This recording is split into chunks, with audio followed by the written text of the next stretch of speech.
ഇന്ന് ജൂൺ 20 ഇന്നെൻ്റെ പിറന്നാളാണ്. So let me start by wishing myself a very happy birthday. ഈ ഒരു ദിവസം എനിക്കായി മാത്രമുള്ളൊരു ദിവസം. നമ്മൾ വന്നുപോയ വഴികളും കൂടെ പഠിച്ച സുഹൃത്തുക്കളും കൂടെ ചേർന്നവരും വിട്ടുപോയവരും walk through the memory lane. നമ്മളെല്ലാ പ്രാവശ്യമൊക്കെ സ്റ്റേറ്റസ് ഇടുകയും ടെക്സ്റ്റ് ഒക്കെ ചെയ്ത് we feel that we are connected. പക്ഷെ ഇപ്പം ആലോചിക്കുമ്പോൾ നമ്മൾ വിളിച്ച് സംസാരിക്കാത്ത കുറേ അധികം പേര്, സുഹൃത്തുക്കളാകാം, ഫാമിലി ആകാം, ഫ്രണ്ട്സ് ആകാം, കുറേ അധികം പേര് നമ്മൾ വിളിച്ച് സംസാരിച്ചിട്ടില്ല. അവരെന്ത് ചെയ്തെന്നറിയില്ല. So today I will just spend the time. പറ്റാവുന്ന ആൾക്കാരോട് കണക്ട് ചെയ്യുക, സ്വന്തമായിട്ടിരുന്ന് നമ്മുടെ അപ്സ് ഡൗൺസ്, നമ്മുടെ ജേർണി, നമ്മുടെ സ്കൂൾ എല്ലാം ഒന്ന് ഒന്ന് ഓർത്ത് കൂട്ടിയിണക്കാൻ വേണ്ടിയിട്ട് എനിക്കൊരു ദിവസം. അതാണ് ഈ പ്രാവശ്യത്തെ ബർത്ത്ഡേക്ക് എൻ്റെ ഒരു resolution.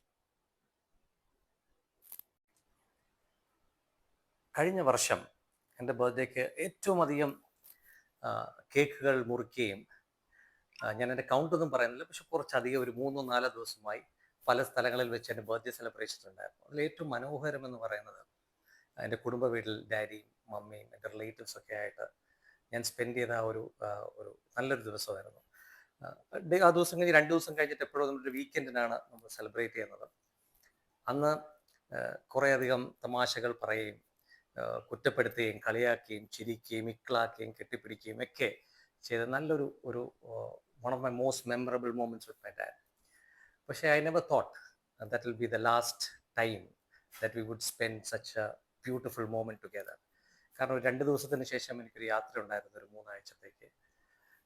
But I had to cut short my visit, come back. പിന്നെ കാണുന്നത് ഡാഡി ഹോസ്പിറ്റലൈസ്ഡ് ആയിരുന്നു.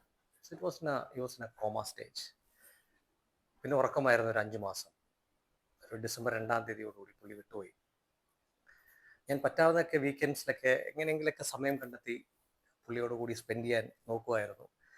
ഞാൻ ഓഫീസിൽ പോകുമ്പോൾ എൻ്റെ ആദ്യത്തെ ഫസ്റ്റ് കോൾ, എത്രയൊക്കെ തിരക്കുള്ള ദിവസമാണെങ്കിലും ഏറ്റവും ആദ്യത്തെ കോള് വീട്ടിലോട്ടാണ് വിളിക്കുന്നത്. അപ്പോൾ ഒരു സൺഡേ കഴിഞ്ഞ് വന്നെങ്കിലും മൺഡേ ആകുമ്പോൾ ചോദിക്കും, അടുത്ത ആഴ്ച വരില്ലേ? തേഴ്സ്ഡേ ആകുമ്പോൾ റീകൺഫേം ചെയ്യാൻ ചോദിക്കും, അപ്പോൾ വരുമല്ലോ. അപ്പോൾ നമ്മൾ കുറച്ച് കാര്യങ്ങളൊക്കെ പറയും. അയ്യോ, എനിക്ക് അവിടെ പോകണം, ഈ ആഴ്ച ടൈറ്റാണ്, നോക്കട്ടെ എന്നൊക്കെ പറയും. ഇപ്പോൾ തിരിഞ്ഞു നോക്കുമ്പോൾ കുറേയൊക്കെ മടികളും കിഴവുകളൊക്കെ പറഞ്ഞാലും കുറച്ചും കൂടെ സമയം സ്പെൻഡ് ചെയ്യാമായിരുന്നു, പോകാമായിരുന്നു. കുറ്റബോധമൊന്നും പറയാനില്ല, കുറച്ചും കൂടി എന്നുള്ളൊരു തോന്നൽ. ഈ ഒരു ബർത്ത്ഡേക്ക് എനിക്ക് പറയാനുള്ളത്, നിങ്ങൾ ഭാഗ്യവാന്മാരാണെങ്കിൽ, നിങ്ങളുടെ അച്ഛനും അമ്മയൊക്കെ ആരോഗ്യവാന്മാരായിട്ട് ഇരിക്കുന്നുണ്ടെങ്കിൽ, യു മൈറ്റ് ഹാവ് 1000 റീസൺസ്. നിങ്ങളുടെ ജെന്യുവൻ റീസൺസ് ആയിരിക്കാം. പിള്ളേരുടെ പഠിത്തമായിരിക്കാം, നിങ്ങളുടെ പല തിരക്കുകളായിരിക്കാം, പാർട്ടി ആയിരിക്കാം, ഫ്രണ്ട്സ് ആയിരിക്കാം. But find that beautiful reason, one reason to go back home.